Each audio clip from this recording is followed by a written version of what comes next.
Whether you're picking and grinning or just grinning, grab a drink, pull up a seat. It's time for Roots Music Rambler. Turn it up.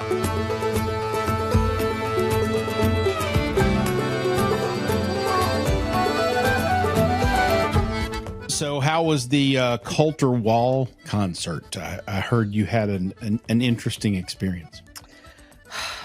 So, it's not Coulter's fault. I mean, he's awesome. Love his voice. Love his music. I'm just a little spoiled, just like we talked about with Tyler Childers, right? I'm used to seeing acts like that in much smaller venues with far fewer people and for a much smaller cost.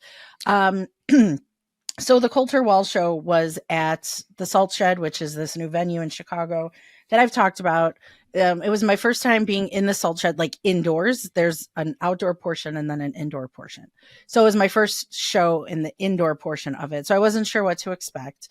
I'd heard that the sight lines aren't that great if you're in GA on the floor. And unless you're right up in the front and you're short like me, you're not going to see anything. Right. So that's basically what happened. And normally, other shows I've been to where, Tom always says, that's a rule, shorties in the front, right? And that's typically how it's been. But this show, they were not having it. And, I could not see a damn thing. And then I was with my friend Michelle, and we were probably the only two females there that were not attached to a dude. And we were probably the oldest females there that were not attached to a dude. So, the crowd did skew very young. As far as the couples go, the single dudes, they were of all ages. But what really upset Michelle and me is that, Michelle's my age. We've been going to shows half our lives, more than half our lives, and never experienced anything like that, where we're just trying to get through to go to the bar or go to the bathroom, and nobody would move for us. And then when we did try to move up, people would make a wall so we couldn't get past them. And I'm like, well, geez, I'm really glad I spent $70 to stare at the back of all these people's heads. And yes, I know, well, you could have gotten there earlier, or you could have paid more for the reserve seats and blah, blah, blah. I have never done that. And it's just not in my budget. So my solution is I'm just not going to those shows anymore, and the crowd was very young. We could not escape this group. And they were really, really drunk. And I know I've been there too, but the one girl in the group, as I was walking past, she put her hands on me, and I was I swatted her away, and I had to catch myself because you don't mess with an Italian woman in a situation like that, because my temper. So I caught myself because I would have knocked her out. That's how intoxicated she was. Wow. So, yeah. So Coulter, I'm really sorry. Love you, dude. Love your music. But I miss the days of walking up to the box office the day of the show. Throwing $20 and walking in and getting to see the entire stage. Well, so I'm not mad that he's earned this success. Yeah. But I'm mad that I can't have those same kinds of shows like we had almost 5 years ago. Well, I think we've reached the kind of a crescendo, even in Americana music, ironically enough, where the top, 10% of acts out there are commanding bigger crowds because of platforms like TikTok and Instagram that are allowing, people to go big earlier in their careers before they even have albums out, so that they can command live audiences. Like Lovejoy.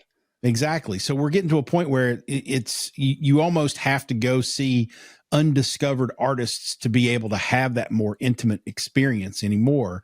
And that's just the nature of the beast that we live in, that's, driven by social media, and everybody's a publisher, and always on, internet, stuff is just creating a different world. It's a different dynamic these days. So I mean, if Tyler Childers, and I'll use him as an example because we talked about last time, we recently just bought tickets to see him.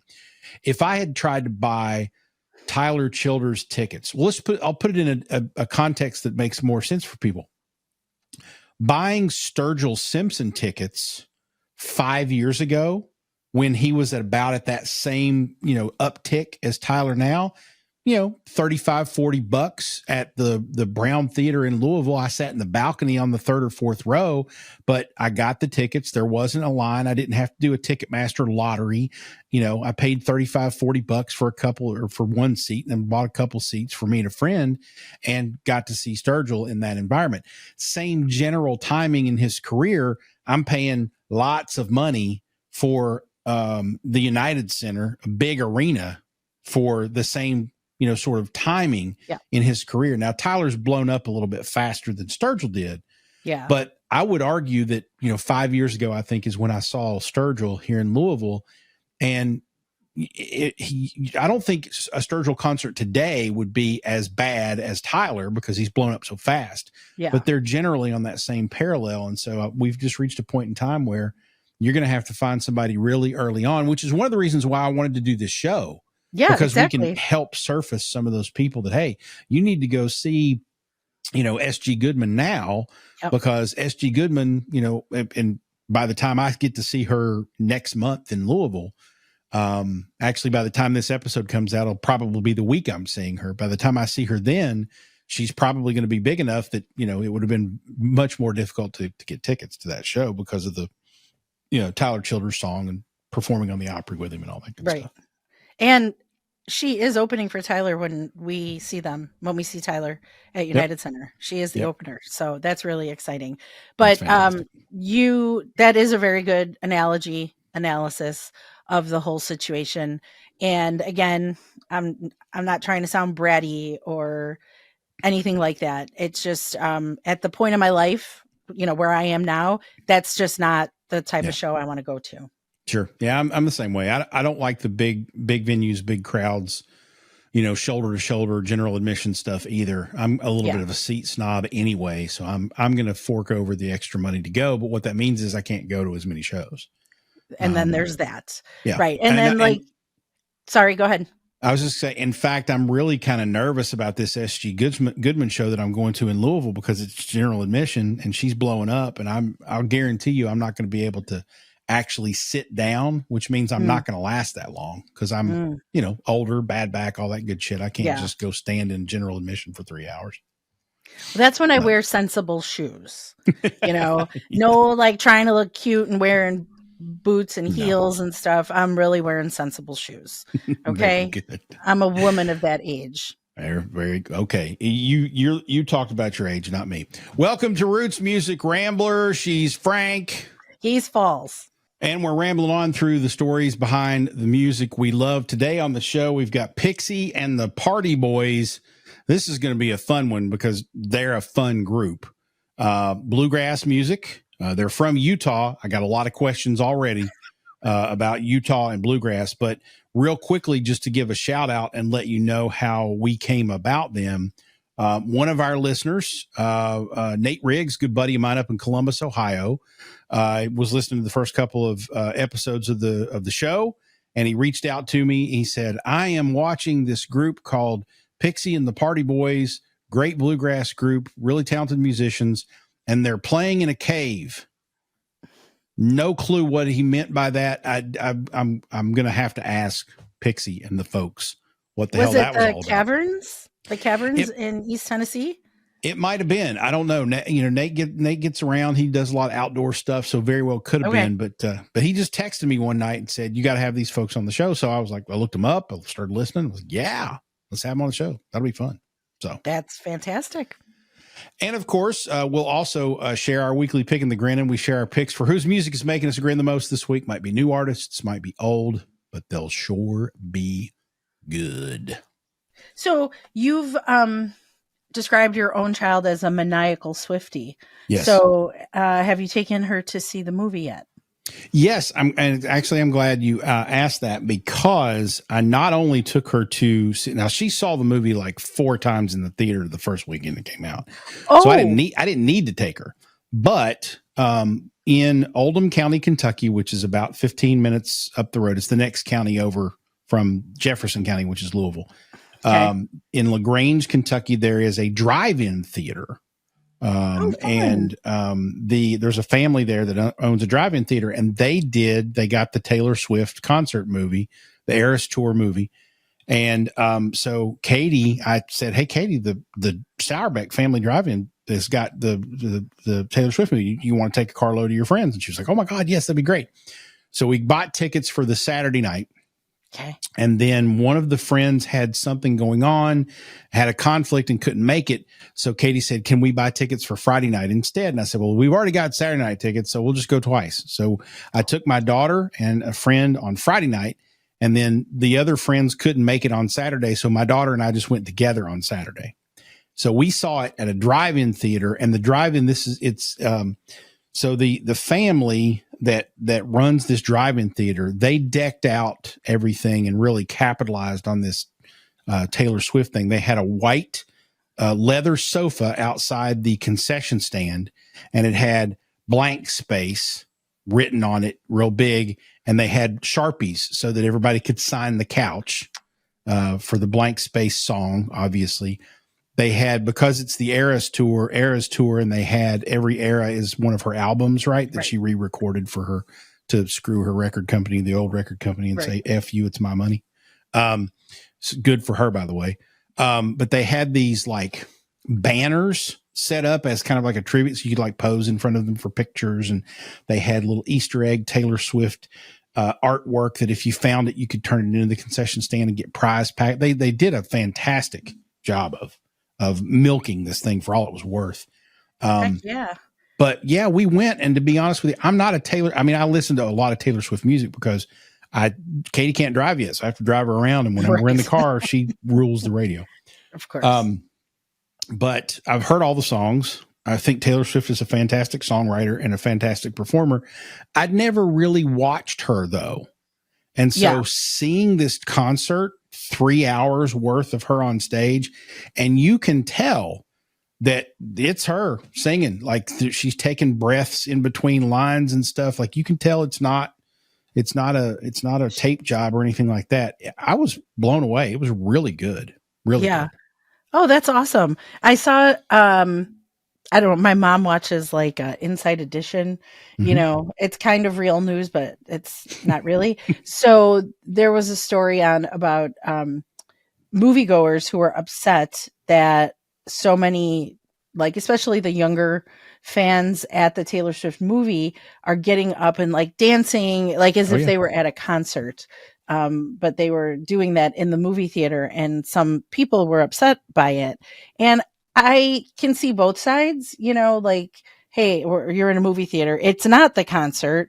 But then, you know, I listened to both sides of the argument on the news show, and, you know, the argument for getting up and dancing is like, it's a concert movie, you know?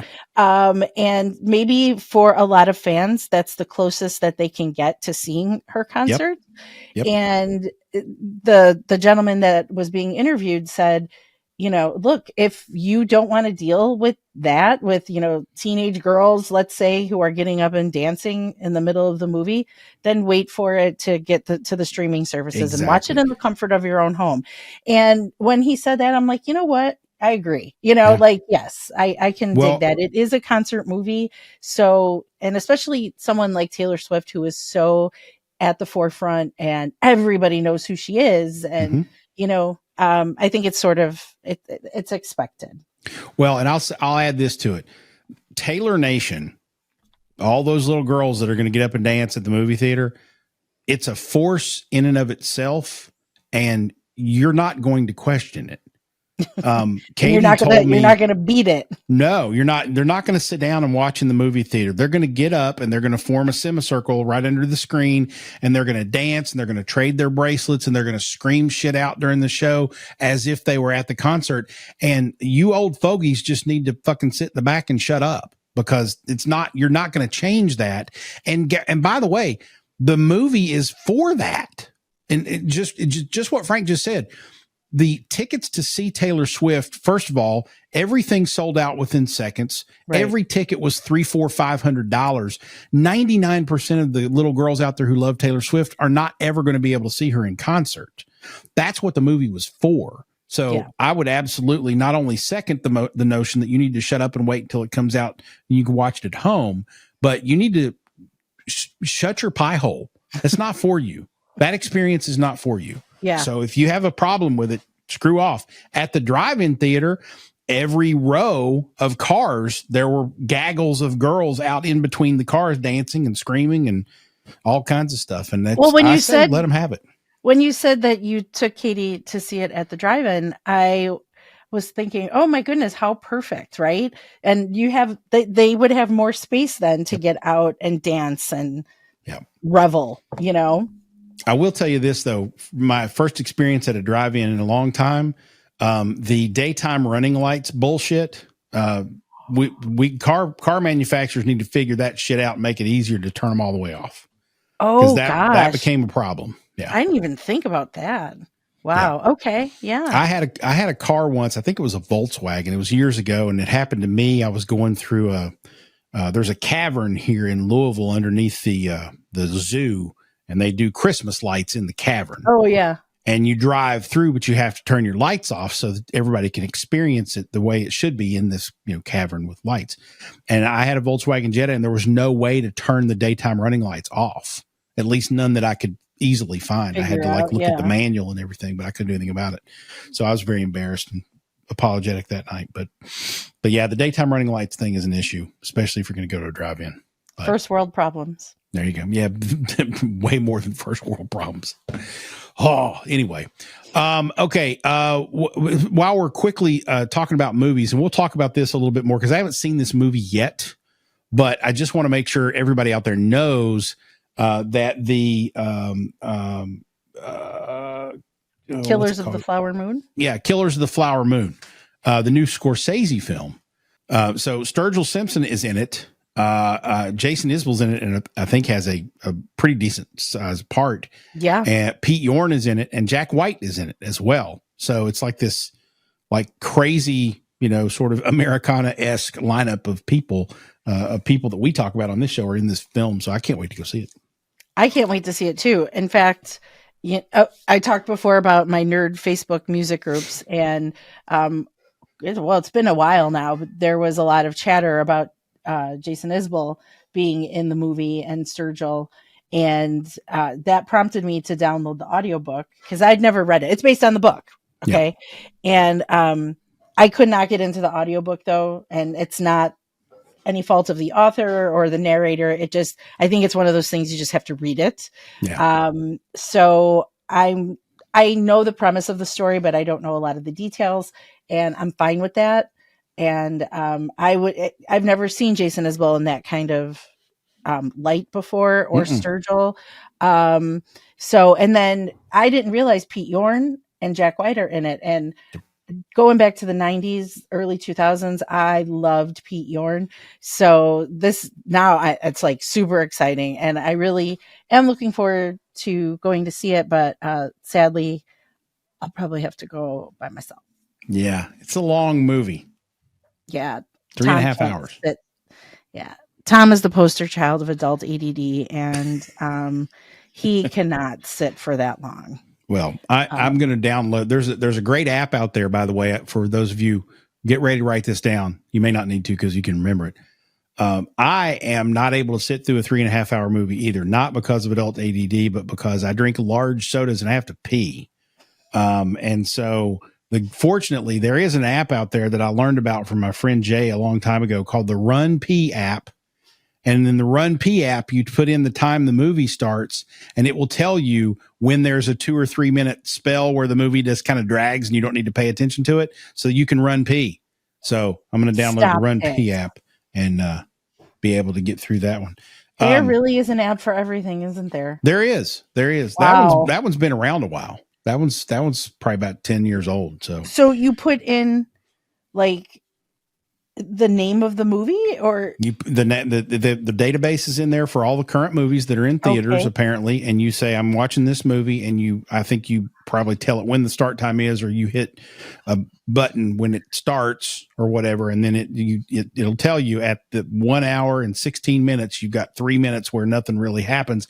When you get back, you tell the app when you're leaving to go pee. And when you get back, it summarizes what you missed. So. Well, we're not supposed to have our phones on in the movie theater. Who doesn't have their phone on in the movie theater? You're not supposed to talk into it, but I sit in the back row so nobody could call me out on it.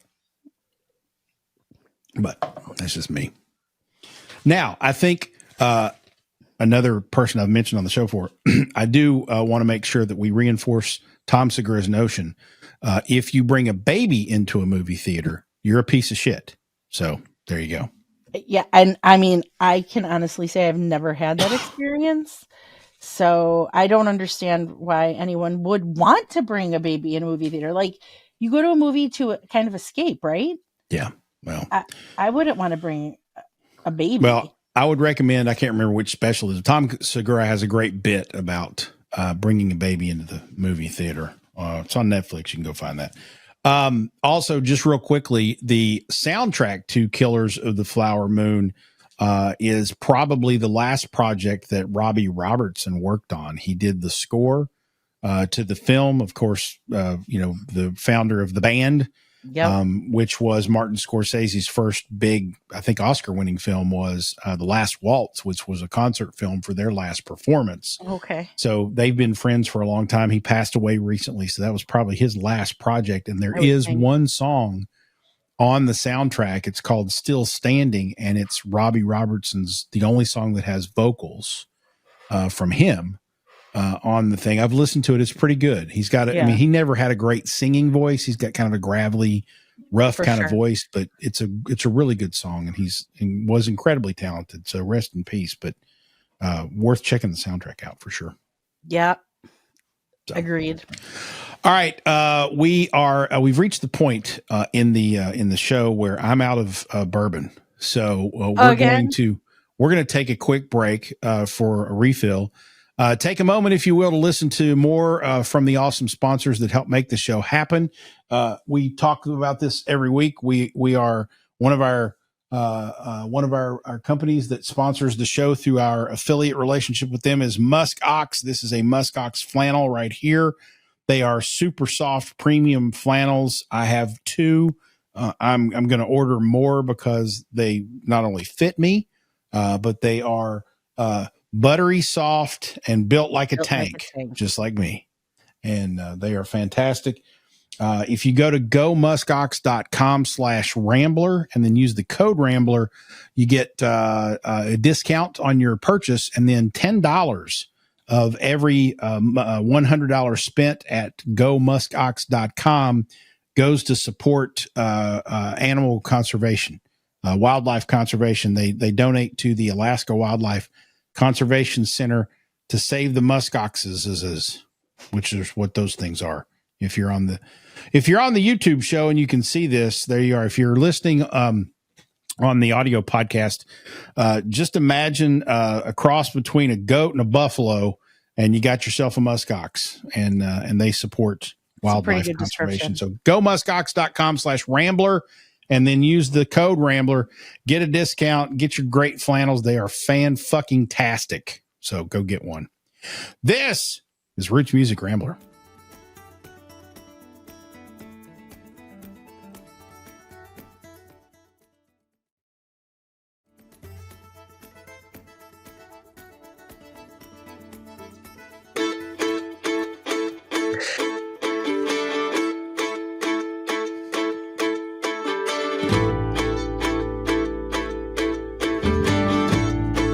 I got to play it long enough for people to recognize it.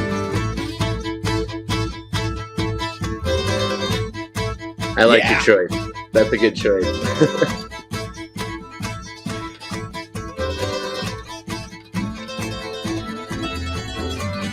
Can't seem to face up to the fact.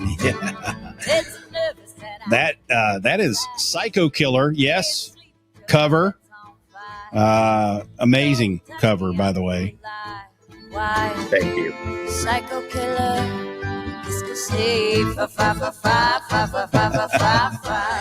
That is not the Talking Heads. That is Pixie and the Partygrass Boys, and Ben Weiss from the band. He's does vocals, and also plays mandolin in the band. Joins us. Ben, thank you for joining us. And the new album is pretty amazing. We're going to get into talking about that here in just a minute. But I understand you guys are packing the van right now, aren't you? Yeah, well, we're packing the stuff to pack in the van. We're loading up the van tomorrow morning and hitting the road. Very good. And you guys are based in Utah, Salt Lake City, I would assume? Yeah, Salt Lake City, Utah. And you're heading to where are you headed to? We're headed to the Pacific Northwest, and we start in Portland. And then on Thursday night, we play in Bend. Friday night, we play in Trout Lake. And Saturday night, we play in Centralia. Wow, that's good stuff. And then are you back home, or do you keep going somewhere else? And then we jet back home, and we get some time to decompress after a long summer of many shows in faraway lands. Yeah, such as Kansas. Oh, nice. Well, I have to ask this question because my friend Nate Riggs actually recommended you guys. We had just started the podcast. We were maybe 2 episodes in, and I'm sitting here one night and he texts me and says, I'm listening to Pixie and the Partygrass Boys in a cave. You got to have them on the show. And I didn't even ask. I was, where were you playing in a cave? It's funny. We've actually played in 2 caves. Oh, geez. Uh-oh. Wow. Claim to fame. Okay. I know. It's been great. And we played on a boat. We played on 2 boats. We played on a boat on a river, and we played on a boat in the ocean. Okay. But the cave show, we played the Shawnee Cave amphitheater. All right. They had a little festival, and then we played Cave Fest, the Caverns in Tennessee. And that was just when did you get the text? It was a couple of weeks ago. So I'm guessing it was Tennessee. Yeah, Tennessee would have been in the for Cave Fest. Yeah. That was and that was a cave. We were deep in that cave. We were like in the back of a cave it smelled like a cave, like you were in a cave. It was pretty wild. I would think the acoustics there have got to be crazy. They're pretty live, and big. So it worked. A lot of the bands in there actually were just gathered around a condenser mic, and that sounded really, really nice. Oh wow! And then our sound is a little bit bigger. We all run through the PA, and we have a stomp box, just a little box that our bassist steps on to give like a bass drum. Yeah. So we make a pretty big sound, and for us it was pretty washy, but I was very surprised at how good it sounded. Yeah, that's awesome. At Caverns, it's only been a few years since shows started there, right? I think I remember getting like press releases and stuff that and I want to say it's within maybe like the last 5 years or something. So maybe I'm wrong. I don't know, but I'd love to see a show there. It just sounds so fun. Yeah. And the Shawnee Cave, was that in Southern Illinois? Yep. Okay. Mm-hmm. Yep. I remember hearing about that festival. I'm in Chicago, so I'm like, oh yeah, it's only 6 hours away. It's the same state. It takes a long time to get to. Oh, I feel you out here. I mean, when we leave Salt Lake to go to any other city that has, to play a gig, if we go to Boise or Denver or Reno or even Vegas, it's like at least, 5 hours in the car, and often as many as 8. Tomorrow's going to be like, I think it's like 10 and a half. But much better scenery. It is much better scenery than I'm going to get in Illinois. Yeah. There's not very many states that are uglier than Illinois driving across. No, well, I can name a couple. There's a couple. But we don't want to alienate any friends. That's true. That's very true. All right. So, Ben, your materials, your website and whatnot, I'm going to ask you a couple of questions about this just because I think it's hysterical. Okay. But I think in your website calls you the Fleetwood Mac of bluegrass. So I want to know, are you Pixie's ex who is being tortured by having her play her music? No, he's like, no. It's not like that. It's not, the Fleetwood Mac thing is not like that. Okay. All right. So it's just a musical reference then. Yeah, the musical reference for sure. And Okay. I mean, and Pixie and Stevie Nicks both have like, you know, a magical quality about them, and like, you know, they're kind of witches, and I mean that in a good way. In a good way. I love it. So the other thing, and I guess that leads into it a little bit, but the you guys are incredibly talented musicians, but the vibe that I get from your interviews and your site, and even, you know, this album that we're going to talk about, the vibe I get from you guys is kind of silliness, and I take it that's by design. Is that right? I would say so. Yeah, we don't take ourselves very seriously, but we do take the music very seriously. You know, we're very serious musicians. But we all had worked as musicians for so long by the time that we came together as a band. You know, all of us were kind of coming from like failed projects that we had taken very seriously. And like, or we were coming from, you know, just like playing weddings and bars, and, you know, we just all wanted to do something fun. But we also still wanted to like be musically stimulated. You know, we wanted to be challenged, and we wanted to challenge each other and ourselves through our musical, you know, exploration, and we all wanted a project to do that, to just express ourselves, have a good time. So yeah, we started, it was very silly. Like this album that we just released is all covers. And when we started the band, we were just playing covers because we all knew the same covers. And we were just like, yeah, let's just, you guys want to play a gig on Thursday night at this bar? And we'll just play for like 3 hours, and we'll play Katy Perry and Stevie Wonder and whatever the hell we want. And, you know, have a good time, make some money, and have a few drinks and have a laugh and just enjoy ourselves. And that's like where it all started. And then over the years, we have tipped the scale with original music versus covers, because we're always learning covers. You know, covers are fun. Yeah, for sure. For sure.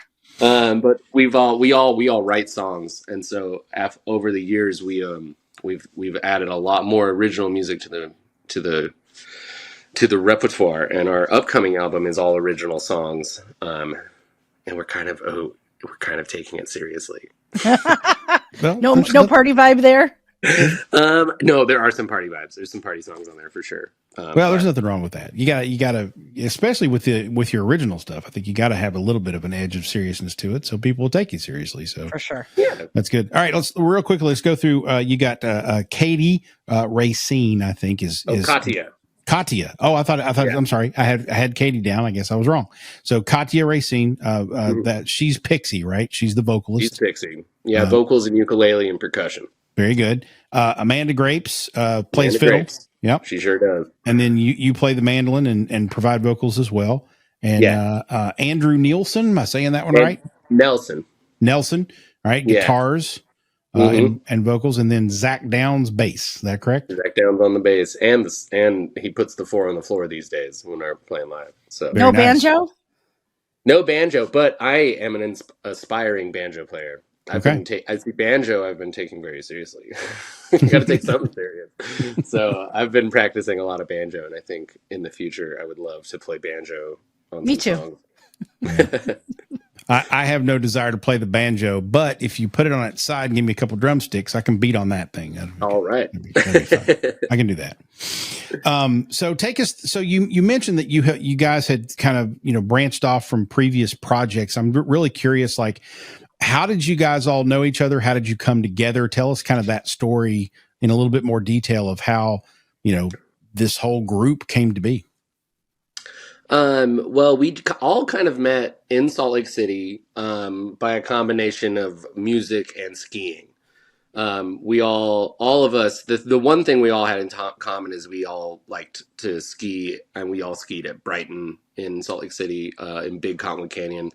And so that's kind of how we were all associated with each other. And me, Zach, and Andrew all grew up in Salt Lake City.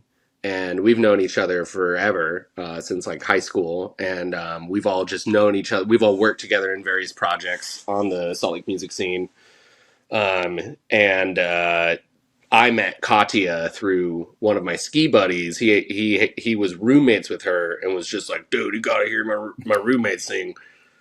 And I met her and we started playing music together, and I was just like, holy shit, your roommate can sing really well.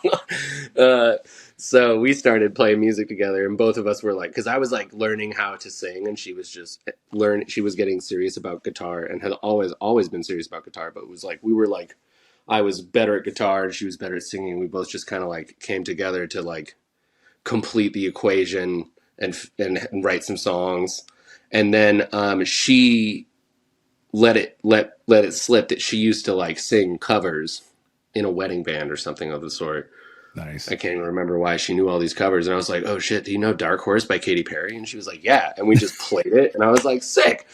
And then one day, the house I was living in, we were all moving out of, and the guys had lived in that house for like, half a decade or more, and we'd thrown a bunch of parties there with a bunch of like the ski homies and all our friends. So we decided to throw one more party before everybody was like moving out of the house and like we were giving up the lease. So we got a keg, which is illegal in Utah. Sorry. Really? Yeah, you can't have a keg. You have to go to Wyoming to get a keg. Wow.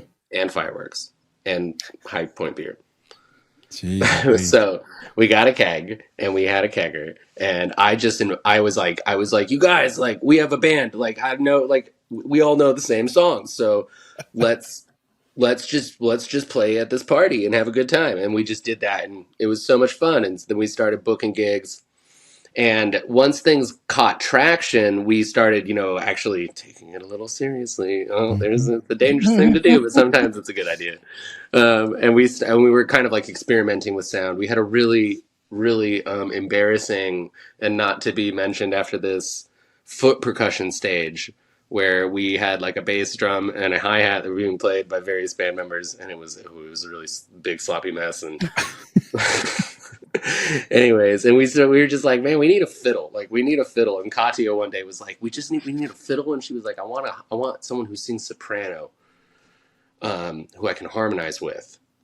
And then enter Amanda Grapes, who was friends with another one of my picking buddies, and we were hanging out playing music, and she joined us and just like played fiddle and sang soprano, and I was just like, holy shit. And I like took a video of her singing Long Hot Summer Day by John Hartford and sent it to Pixie, and I was like, look what I found. And we kind of like lured her into the band. We were just like, it would invite her to play gigs, and it was so funny. It was like, we were like kind of shy about it. We were like, is she in the band? Does she like us? Like, is she having fun?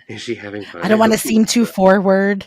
Yeah. And Amanda is like a bluegrass fiddler. Like, she grew up in Kentucky. She's been going to Winfield. Atta girl.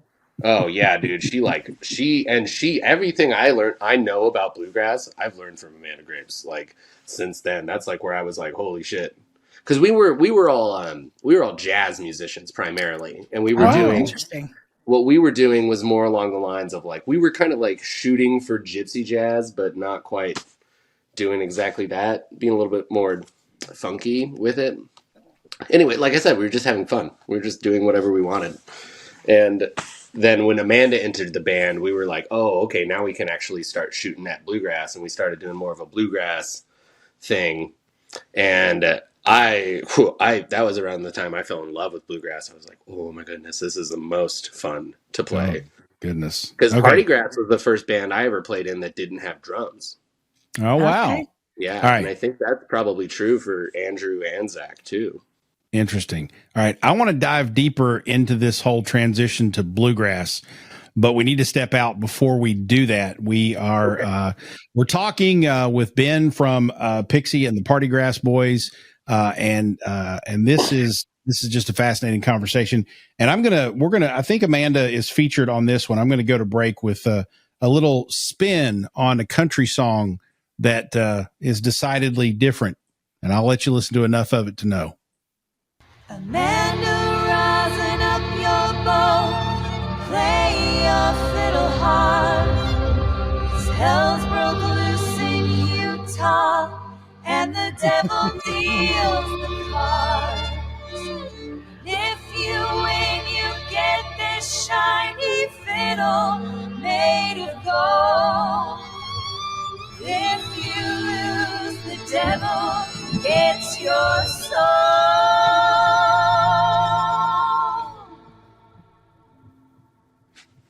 Here we go.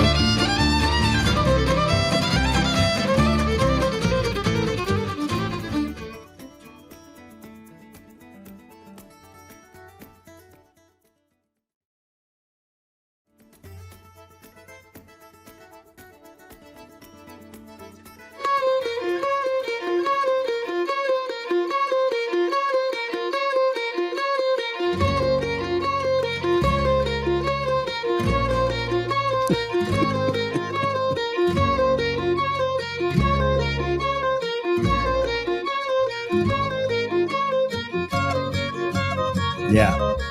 You're hearing what you think you're hearing. You're hearing the bluegrass version of Dark Horse by Katy Perry. Maybe that'll make me a Katy Perry fan. I don't know. Never really liked her music. That's just rocking, man. That's better than her version. That's what I'm saying. Yeah. Good stuff. We're here with Ben Weiss from Pixie and the Partygrass Boys. Okay, I want to talk about the album later, but you've got to tell us, how in the hell did you guys come up with Dark Horse to play? You've already mentioned it, but where did that come from? So it came from the fact that beat in Dark Horse is sick. Yeah. It's so lazy behind the beat and spacious, and like it's dark. It's so fitting for what that tune is. And then the chorus is just like a classic pop banger. It's like a really well balanced tune. And we played that as a jazz trio with Zach and Andrew. And I've always just thought it was a really cool tune. And then that was the first pop tune that I asked Katya Pixie if she knew how to sing. And it's always just been like kind of like a really funny song to play. And we put it on the album because one day we were at a bar that we had just finished playing at, and they put on the house music, and it was just like a generic Spotify playlist of bluegrass covers. And there was a cover of Dark Horse on there that was just like, I don't know a nice way to say it. It was no bueno. It was campy in a bad way. Okay. It was just like banjo, because it's like they took that beat. The only thing that's cool about Dark Horse is the beat and the groove. And they took that and they just turned it into like boom chunk, boom chunk, boom chunk, boom chunk, bluegrass, bluegrass, bluegrass, bluegrass. And I was just like, this is not like a good, like, Dark Horse isn't a good song. And when you break it down, it's not like a good song. It's the production that makes the pop tune a pop tune. So, and they just abandoned all the best parts and did all the worst parts. And we were just like, no. You're like, hold my beer. Yeah. There are some songs, no offense, Francesca, there are some songs that the banjo is not designed for. And that probably is one of them. I don't disagree. All right. So we were talking about this transition to bluegrass from jazz. You mentioned Amanda is from Kentucky. There we go. I'm in Louisville. I'm a Kentucky guy. So Amanda's now my new favorite member. No offense. Oh yeah. No, none so taken. She brings in the bluegrass influence, and just tell me how that sort of migrated through jazz musicians, and what's that transition like? Because I would imagine those two genres, while there's a lot of similarities in a lot of ways, I would think they're pretty different. Well, that's the beautiful thing about it, is they are pretty different, but in some really fundamental ways, they're almost exactly the same. Like, the spirit of jazz and bluegrass is improvisation. Yep. And the way that you approach it in jazz and bluegrass is just a little different. And then that little difference is what builds the genre as a whole. It's like, because in bluegrass you take these small breaks over short sections. At the most you just do the form once and then you go to the next guy. Whereas in jazz, when you take an improvisational time, you take it until you're done and then you pass it to the next guy. So it's like a much longer form improvisation, which makes for like a lush harmonic landscape, and bluegrass is a bit more driving and like sharp. Yeah. And the tunes are shorter, and so from my perspective as a dude who's just playing guitar, it's just like I just have to learn how to do it a little differently, and then it's actually just kind of the same thing. Interesting. Never thought of it that way. Me neither. So, all right. So Amanda brings the bluegrass influence, and I was going to ask this question without knowing that Amanda was from Kentucky. When I think of bluegrass, I certainly don't think of Utah. Is it big there at all, or is this just really she brought it with her? No, there's definitely a scene here in a community. It's just a little bit more spread out.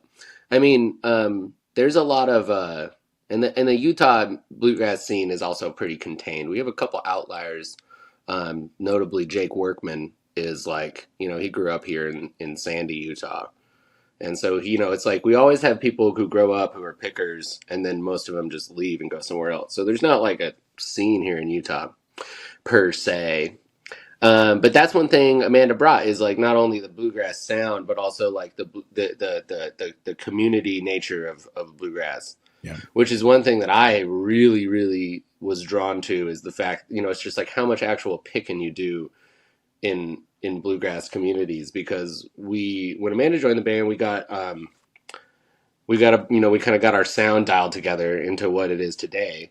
And then we started playing festivals.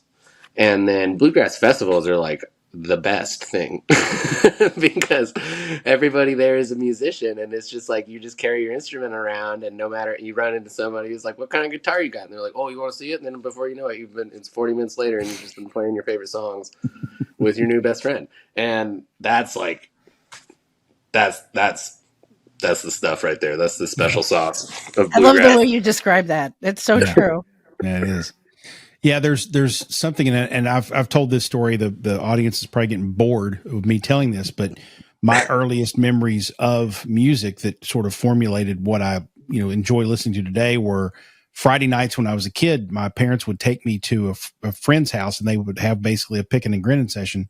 With 5 or 6 musicians they would all come over and bring their guitars and their banjos and their fiddles and their mandolins, and they would just play. And so the kids would run around, and I would kind of walk through the living room, but I was always listening to those sessions. And it was you're right. It's very much a community, and you're just there with people who, it doesn't really matter if you know them or not. If you've got an instrument, you're going to be like, well, what do you play? What do you know? Let's play something. And that just happens. It's really, really neat. Organic. Yeah. Yeah. Like sessions in the pubs in Ireland. Yeah.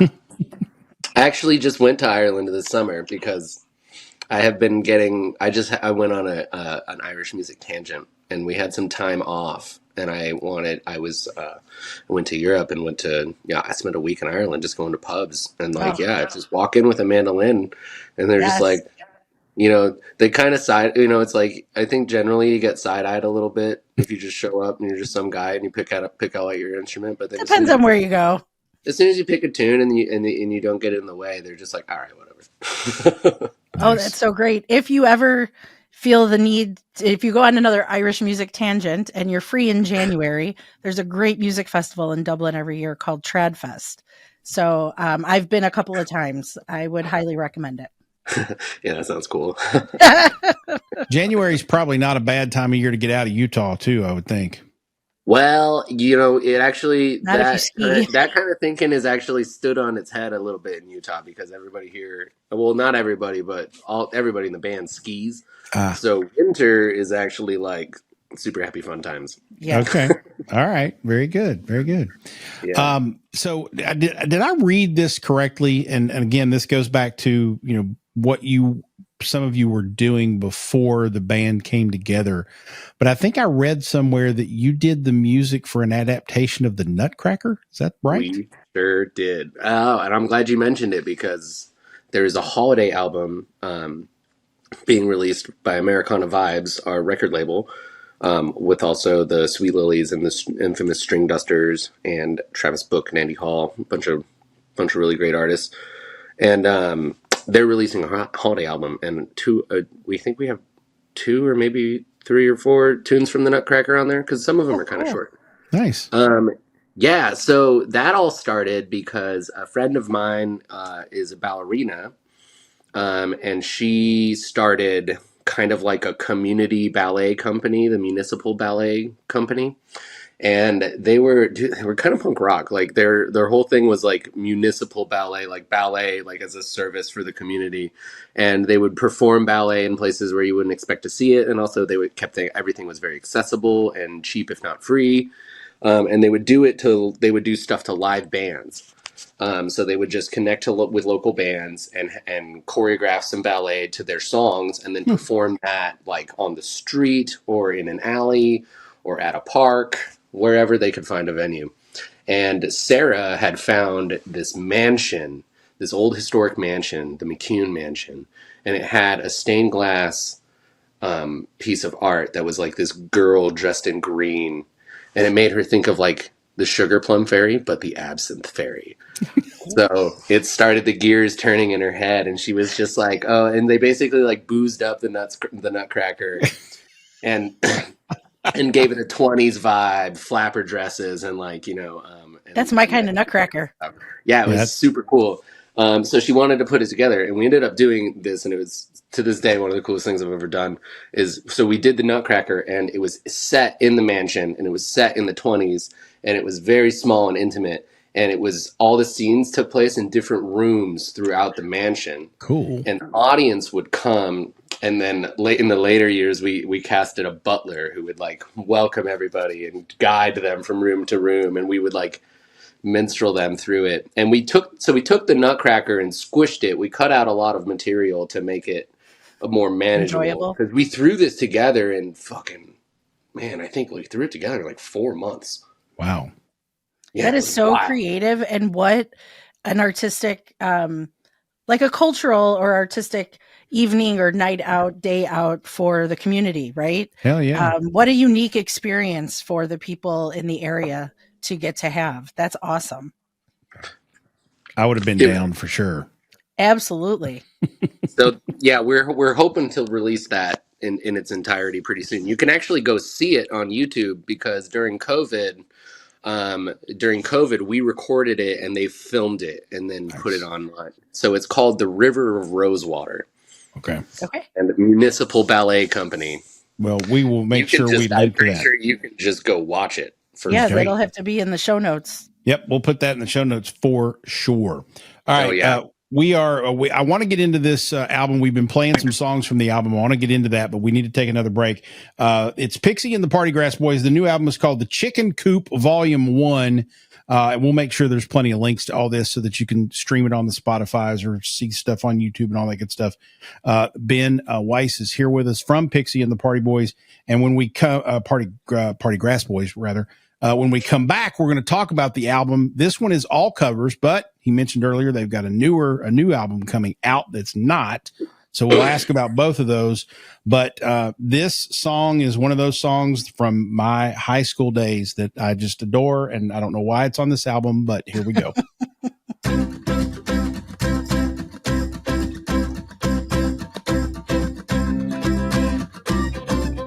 Well, I guess it would be nice if I could touch your body. That's why you liked it in high school.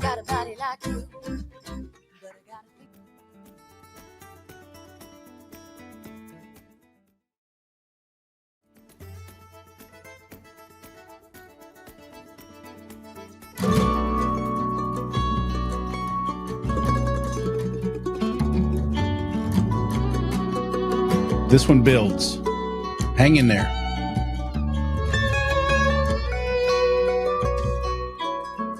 Love the music. The mandolin is gorgeous. That's me. I know.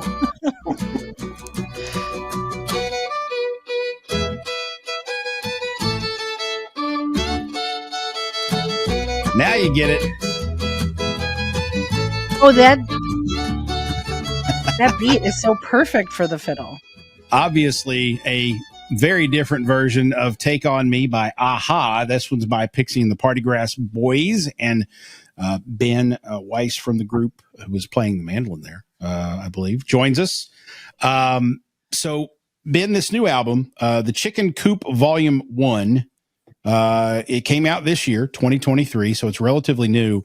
It's all covers. We've been playing them here on the show, and I'll go through the list of other songs in a minute, but I want to ask you, was there a strategic intention on using all covers? And I'm asking that for a reason, because I've got a story to tell you after, but I want to ask the question first. Yeah, well, in this day and age in the music world, most people are listening to music either live or they're streaming it. And all the streaming services are governed by algorithms. Yes. And we're just kind of trying to like nudge that. I feel like our luck as like being, because all the bluegrass playlists we listen to are like bluegrass covers and stuff, and it's just like I've noticed a lot of bluegrass bands that I love and admire, their most played song on Spotify is the cover that they do. Yep. So, and also it kind of felt appropriate, as I was talking about earlier, like with the origins of the band. It's like we started out just playing covers, so we have a really deep bag of covers, and we were just thinking about just doing a cover album. So we're like, all right, why not? Okay. Well, so here's my story that goes along with that, and it actually aligns with kind of your strategy there, although this happened long before algorithms ruled what we listen to. I got away from bluegrass, country, Americana, outlaw country type music for a while after high school. I was a country music disc jockey in high school, and even though I was a hair band guy, fan, not member, in the late 80s, I worked at a country music radio station, and so I got kind of sick of country music really quick. But it was country radio; it wasn't Americana or outlaw stuff. But I got away from it for about probably 10 years or so. And the way that I got back into bluegrass, newgrass, etc., was a buddy of mine came to my house one night and said, "You've got to hear this." And he pulls out his, probably brick size MP3 player back then. And he plays this song. He plugs it into my stereo and plays the song. And it was the Gourds cover of Gin and Juice.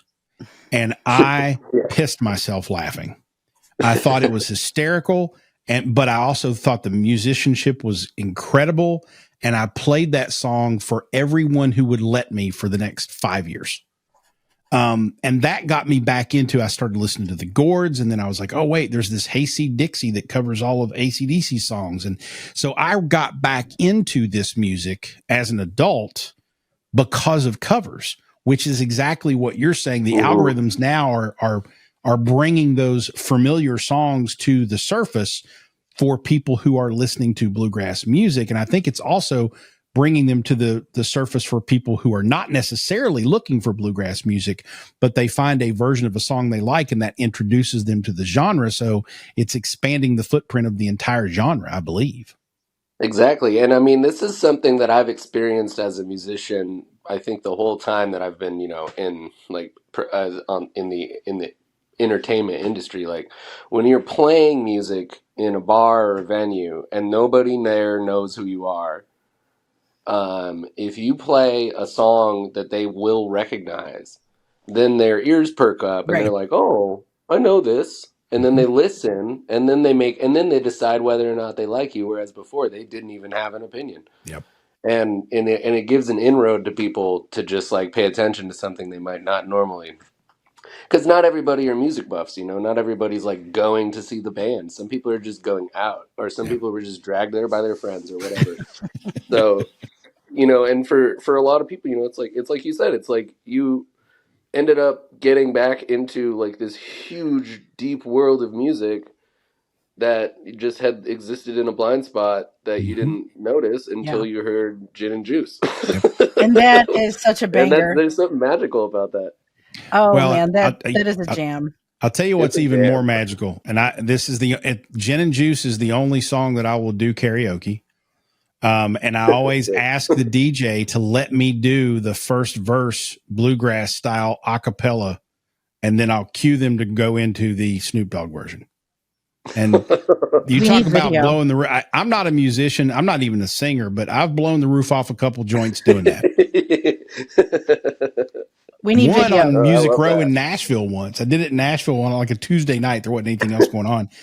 And the windows of the bar were open, and I gathered a crowd, like on the street, came up, and they were watching me from behind because the stage was in the front of the place, and I was doing the a cappella bluegrass version of Gin and Juice first verse, and then they went into Snoop Dogg's version, and the crowd outside was like, "Hell yeah!" So hell yeah. And yes, if you're wondering at home, I few bourbons in me, so. There's a shocker. On Music Row doing karaoke in Nashville. All right, so you've got, and I'm gonna save one of these songs because we're gonna play out with this one, which is just a fantastic version of it. But you've got "Don't Leave Me This Way," good old Teddy Pendergrass song. We've heard on this on the show here tonight. We've heard "The Devil Went Down to Utah," your old version of that. You got "Take on Me." You've got "We Like to Party," which is a little obscure for some people, but if they hear it, I think they would know what it is. I am very familiar with that song. Yeah, it's the Six Flags theme song. Oh, that's true. Okay. All right. So there you go. So I didn't make that connection, but yep, you're right. What theme song? You've also got, we played Psycho Killer. We played Dark Horse. We played Faith. You've got The Bad Touch by the Bloodhound Gang, which who in the hell covers that? You guys do. Holy shit. We had to learn it for a wedding, and it just kind of stuck. And that's got to be so fun, though.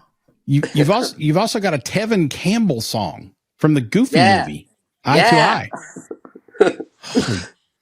I mean, that's like our happy place song. We would sing that when we were on tour and spirits were low.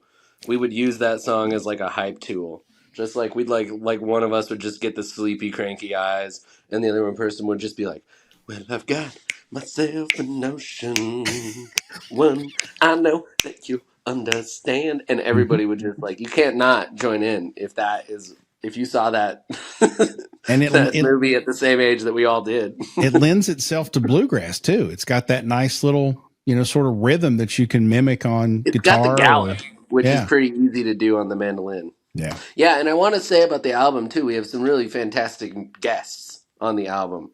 On "The Devil Went Down to Georgia," the devil is played by Jeremy Garrett from the infamous String Dusters. Okay. And on Gimmie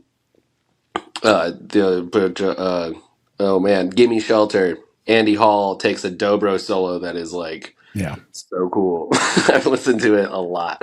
And then we have Anne Fung from Twisted Pine, who's a phenomenal flautist and flute player. And she takes a ripping solo on "Don't Leave Me This Way." Oh. And then Sam Zickfoots Armstrong takes a banjo solo on "We Like to Party." And he has been touring with the Little Smokies these days, so you have probably seen him out there if you've seen the Smokies in the last few months. And he's just one of my favorite people. And all we told him was like, we want Mario Kart banjo. And he was like, I actually know exactly what you mean. Okay. And he understood the assignment. He did a great job. That's awesome. Sounds like a parallel of like an Eddie Van Halen story. He just walks in and said, "Do it this way," and he just does it one take and leaves. Yep, pretty much. That's awesome. So what was there, how much of these were picked for, I mean, I think you've sort of alluded to the fact that these are just songs that you guys play anyway, but how much for the album, how much of these were picked for maybe the silliness, humor, versus we know we want to paint these songs with a different sound for people? Well, painting the songs with a different sound for people is something we kind of do across the board, because we all, that's one thing we've always found as a fun challenge is taking songs like Dark Horse by Katy Perry or The Bad Touch by the Bloodhound Gang that are these really silly, dumb songs. And it's like, how can you make this fun to do? Like, how can we make this sound good? And sometimes that we take a completely new brush to it, you know, we reshape it and make it our own, like with reharmonizations and added sections and stuff, little jams here and there. But then some songs, it's just like you can just do bluegrass too, and they just turn out just fine. Like We Like to Party, we just do that, but bluegrass, and it's just fine. And then we speed up, and it's like that is 110% picked for silliness. And the same with The Bad Touch. It's just like, we put that on the album because we were just like, people will hear this and just be like, how dare they? Yeah. That's kind of what I thought, because when I saw the Bad Touch, I was like, wait a minute, that's not that crazy white rap group in the 90s, is it? And then I looked it up and it was, and I was like, are you what? No, they're not going to. And then they do. And then like the funniest thing about Bad Touch is like we all just like kind of got, because when you record something and you're getting to the mixing phase, you listen to it over and over and over and over. And you could probably guess how much all of us were just sick to death of that song. Oh, I bet. On the 2000th listen. And we're just like, it needs something. And we just added a 4 on the floor beat. And then and then Andrew took a guitar solo and just like, kind of like hate, loved. Hate played. Like hate shredded. And it's just like, his guitar solo is like, so good. Yeah. Saves the day. It definitely puts a new spin on the song for sure. Of course, the greatest thing about that song, I will say, is Smothered and Covered. The Waffle House mention that's the best line in the song for me. But of course, it's such a deep cut. It is, definitely. And by the way, we will put a link to the Bloodhound Gang version of the Bad Touch video on YouTube in the show notes, just because you need to go get sick at listening to that song again. Please do it. Yeah, not safe for work. No. Yeah, not safe for work. I think I don't think that that video stands the test of time. No, it does not. It didn't age well. If I'm not mistaken, aren't they all in like dog suits, dog uniforms, like monkey. Mascot dog? It's just terrible. Is it? Yeah. They're just like monkeys. Yeah. Oh, they're just like monkeys. Okay, all right. I knew it was something brown, so it's awful. It's so dumb. I don't know how any record company greenlighted that shit, but you know. Well, here we are talking about it how many years later. So. That's true. We may just reinvigorate the career of the Bloodhound Gang, and if we do, then God damn it, you're welcome, world. What's been the reaction to these songs live? We usually use them. We usually just do a few in the set. And they come in handy when when we're playing at like a festival and we have multiple sets throughout the weekend. So we usually throw like 1 or 2 covers into the set, and they're kind of there as that hook, line, sinker type thing. You know, it's like we want to, you know, if anybody hasn't heard us before, we want to give them that like excuse to listen to us because they know the song. But then the surprising thing to me is how often some of these songs get requested. Like people will come to us and request, and they'll be like, "We want to hear the Bad Touch," and I'm like, "What? You want to hear it again? Wow. Like, wasn't once on the album enough?" Like, no, they want to hear it, and so we play it. Well, it's like a novelty, you know. That's something. It's unusual. I think it's great. Yeah, it's also good too because a lot of these songs cross genres. Like you know, "Don't Leave Me This Way" is like a disco hit, and. Yep. You know, Dark Horse is like so weird modern pop, and then Psycho Killer is like totally. I think in the jam band community, Psycho Killer is pretty well done. And yeah, I think of "Don't Leave Me This Way." I think of the '80s version by the Communards. Oh, I don't know that one. Oh, nice. that was my jam back in the day. Yeah, I'm old enough to remember music in the '80s. I would not have thought of the name the Communards for an hour. I wouldn't have been able to think of that. So. Oh, that was one of my faves. Like I had the cassette tape and everything. Oh my goodness. We're talking cassette tapes now. And my Walkman. Ben, are you even old enough to have had a cassette tape? I had cassette tapes when I was a kid. I had a Walkman cassette tape. There you and go. I listened to like the theme ranger or the theme music from Power Rangers, I think is what Oh, I had on wow. there. Okay. I was Wow. like, I think 8, you know. But then I had cassettes in my car for a long time, well into my 20s. All right. Well, you're acceptable in the adult circles. We'll accept you for that. Thank you. So, there you go. Tell us about the new album, the new music that is on the horizon. Well, it's fun. It's a mixture of new music that we have written recently and new music that we have never released but have been performing for a while. And there's a nice mixture of like slow and pretty songs. We're kind of leaning into a more wistful side of our song repertoire because we have a lot of really pretty songs, and we always talk about this when we're on the road because you can't just play soft songs all the time when you're trying to gain fans in a new area. The high energy stuff really grabs them, or maybe that's the excuse we tell ourselves, but we always end up like not playing the pretty songs live unless we have like a special night or like the 15th set of a weekend as we do sometimes. But so yeah, we have a lot of really beautiful songs on there that I'm really excited about, and some earworms. One of them that we've been, if you've seen us live anytime since the winter, we've been closing out our sets with the song Powder Day by Amanda B. Grapes, and it is an absolute earworm and such a shit-kicking good time. it's like About old skiing? time AF and is a lot of fun. It's about how you there's a saying, no friends on a powder day, which kind of just means like when it snows and there's fresh powder and you're trying to ski it all, because once it's like that stuff is, once it's gone, it's gone. Once it's packed down, Right. it's packed down. Right. And so yeah, the saying is there's no friends on a powder day, because if your friends can't keep up with you and you want to go skiing, then your friends know where the bar is and you can meet them there later. That's where I will be, because skiing and me do not get along. No, I tried it a few times. Nope, not for me. No. So then where can people find your music?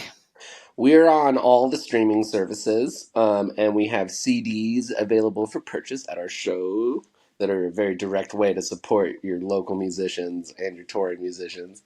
And yeah, all of our albums that we have released are on Spotify, and you can go to our website, partygrassmusic.com, and I think we have a merch link there where you can buy hard CDs. And this next album, one of the exciting... Can we buy cassette tapes? No, you'll have to burn a CD to a cassette tape. But this next album we are planning to release on vinyl. So lovely. Love it. That's good stuff. We're setting it up with an A side and a B side so that it'll fit pressed nice and pretty and be a lot of fun. Excellent. Awesome. Well, I will make sure to get the vinyl version. I have a growing vinyl collection. I only just got my turntable for my kids for Christmas a couple of years ago, so I'm still adding to it. But I will make sure that Pixie and the Partygrass Boys are in my crate over there with all my records. So there you go. Pixie and the Partygrass Boys, the album out right now is called The Chicken Coop Volume 1. Of course, we're going to link to everything in the show notes and all that good stuff so that you can get to the albums, you can get to the Spotifys, you can get to the YouTube videos, you can get to the merch, all that good stuff. Ben Weiss, thank you so much for the time, and safe travels out west. Yes, it was a pleasure. Thanks for having me. It was so good chatting with you guys and sharing funny stories. That's what the show's all about. And I'm gonna go to break. You mentioned this song. I didn't call it out specifically. You did mention it, but I have to play this because, oh my goodness, Katya's vocals on this are outstanding. And we're gonna go to break with this. So Pixie and the Partygrass Boys. This one is a cover of "Gimmie Shelter."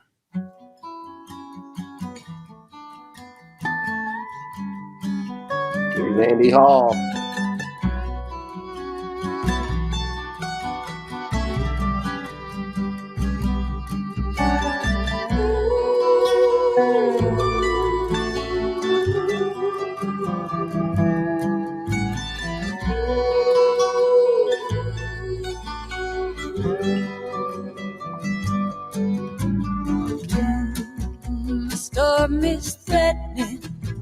my very life today. If I don't get some shelter, I'm gonna fade away. Oh, children, it's just a shadow. It's just a shadow away. Oh, children, it's just a shadow away. It's just a shadow away.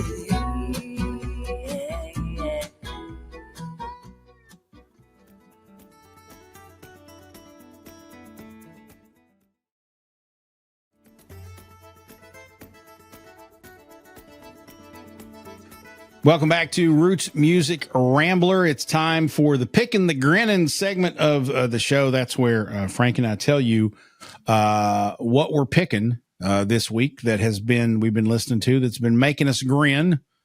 So we're picking the grinnin'. So Frank, what's up? What you been listening to lately?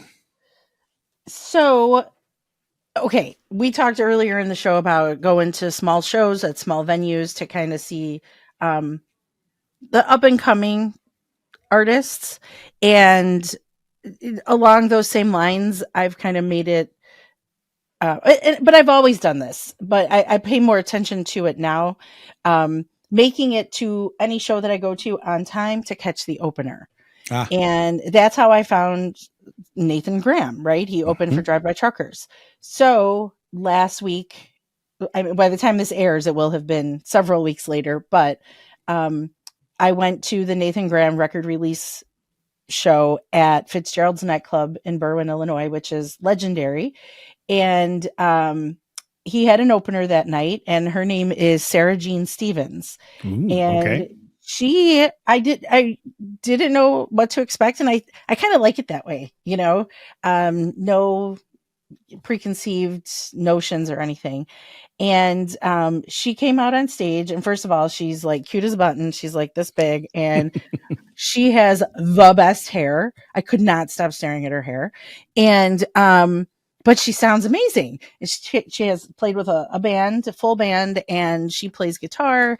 And I just love the sound. She described her music as sort of like, oh gosh, what did she say? Like something mixed with 1950s prom. And I was like, okay, I can hear that, and she was really good. I really enjoyed her set opening for Nathan Graham.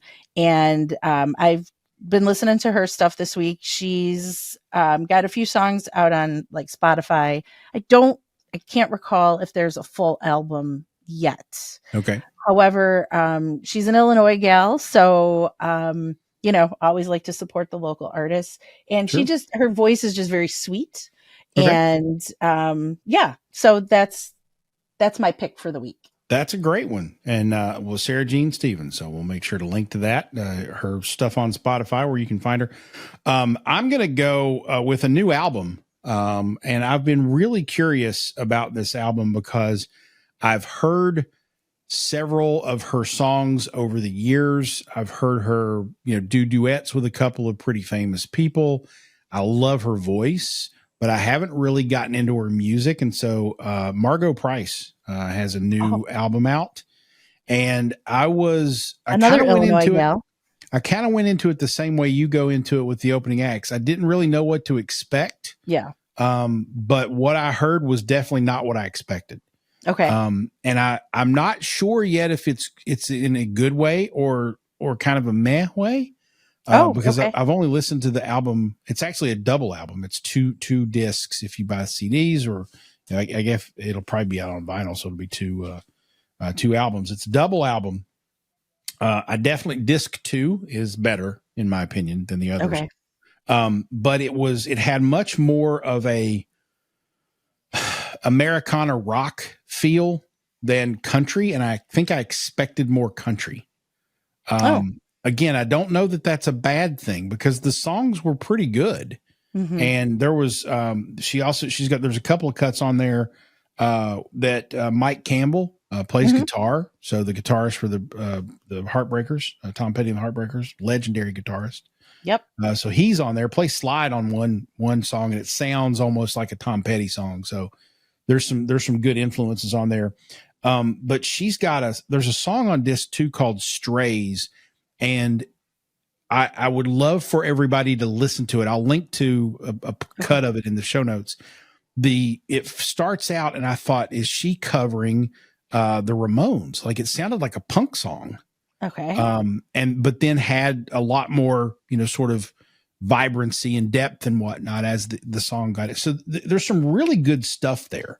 I'm just starting to explore it. I don't know that I'm going to jump up and down and say I love it yet, but it's very interesting. Yeah. So that's how I would classify the new Margo Price album upon hearing it once. I'm going to go back and dig in some more, but yeah, it's interesting. I'm exploring it. Did you already mention, had you listened to Margo much before? I a few songs here or there. Okay. And of course, the first time I was ever introduced to her, she did a duet with John Prine years ago. I think in concert and maybe on one of his albums, the duet album. I think she was on that one, maybe. But I saw or heard her live with him somewhere along the way. That's how I remember being introduced to her. Okay. But yeah, I was expecting much more of a country song, but it's definitely not really a country album, in my opinion. Okay. All right. Yeah. Margo's one of those artists. I appreciate her talent and her creativity. And I know there are so many people, like in my nerdy Facebook music groups, that just like they call her Queen Margo. And I get it. I understand why. But I haven't really been able to dive really deep into her catalog. The songs that I hear are okay, and they're just fine for me. Maybe one day I'll dive in, but she does have a really fantastic cover of "You Don't Own Me." That's the name of it, right? You Don't Own Me. That's really, really good. Very nice. I get what you're saying about Margo. Well, and I'll throw something out there for the youngsters, both of our daughters and other youngsters who may stumble across the show. I intentionally, without influence from Katie, my daughter, listened to a Boy Genius song today. Actually, it was "Afraid of Heights." Was one of their new cuts from their new album, and I was quite impressed. The harmonies were magnificent. They sound fantastic in harmony. Yeah. And that's enough to hook me to listen to more Boy Genius. Because I was like, they sound really good. A good harmony will always hook me. For sure. And a Hammond B3. You play those two things, I'm in. There you go. All right. All right. Roots Music Rambler is a production of Falls and Partners, copyright 2023. Our theme music is Sheepskin and Beeswax by Gentacorum. Join us online at rootsmusicrambler.com. Make sure you mash that subscribe or follow button so you remember to join us for the next hoedown and throwdown. She's Frank. He's Falls. And the damn thing's not working. What? Sorry. Do you need the teleprompter? I don't remember the last line the right way. Fuck it, whatever. Whatever you do, kids. And whatever you do, kids, ramble on.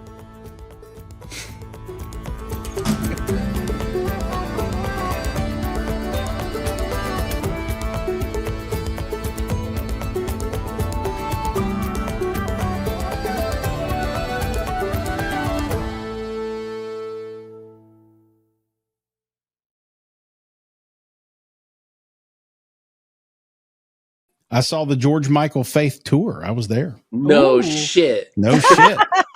That's so cool. Here's my story. I'll put this in the outtake so people can hear it. Hopefully she'll hear it too. The lady I'm going to mention here, because this will embarrass the shit out of her. No, I'm not. I can't. Oh God, I can't say who it is. Okay, so I go to the George Michael Faith tour, Rupp Arena, Lexington, Kentucky. This is 1989, 90, something like that. A real good friend of mine took a date, and I took a date, and neither one of us were like seriously dating. We just went as two couples, just friends more than anything else. And I don't know how we did this, but we ended up in a hotel suite before the concert, and we ordered a case of Bartles and James wine coolers because we were 17 and it was 1990.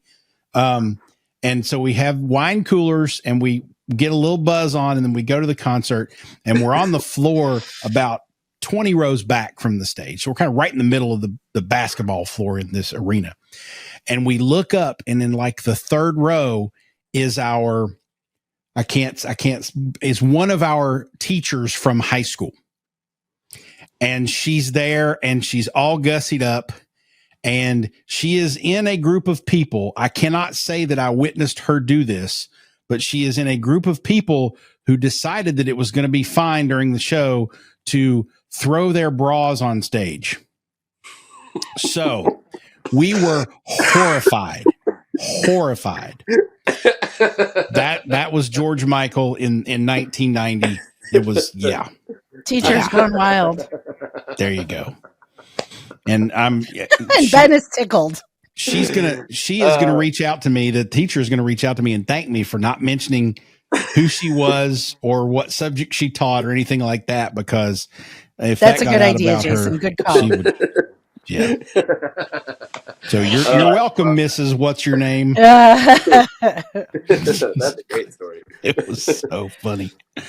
Oh man, we were horrified.